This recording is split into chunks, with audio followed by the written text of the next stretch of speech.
this cadaver evaluation we've made in University Hospital in Angers about syndesmosis with rotational abnormality of the fibula.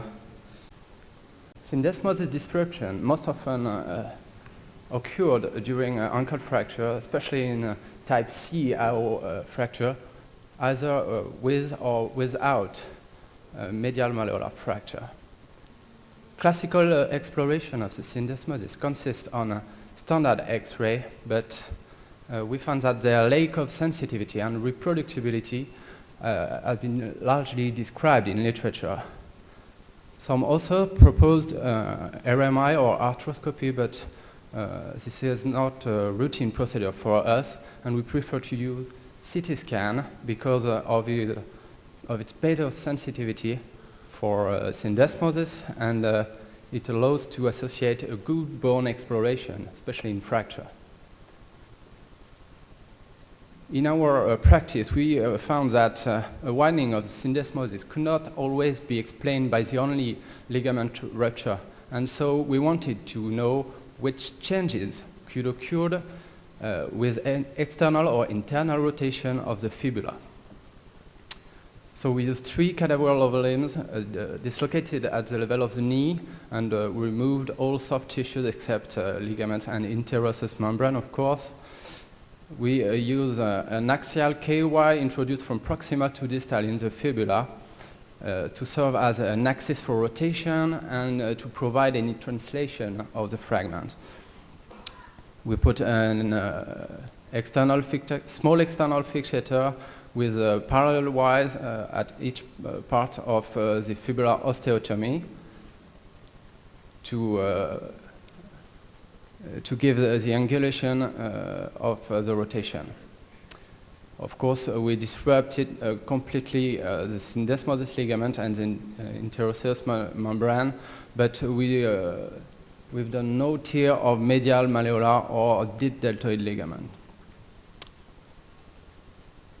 We made scans with normal rotation, with 10 degrees of internal rotation, and with 10 degrees of external rotation.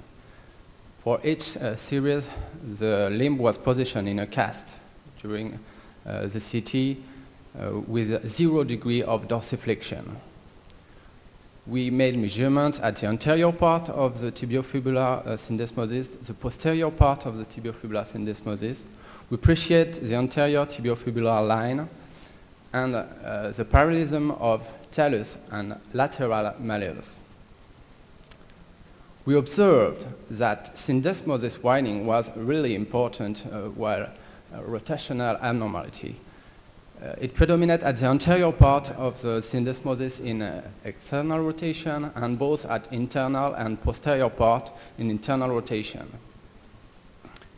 At each time, we found a complete rupture of the tibio-fibular anterior line, and of course, major alteration of contact between the talus and the lateral malleolus. When we've done that, we wanted to know if a syndesmosis reduction could be possible nevertheless.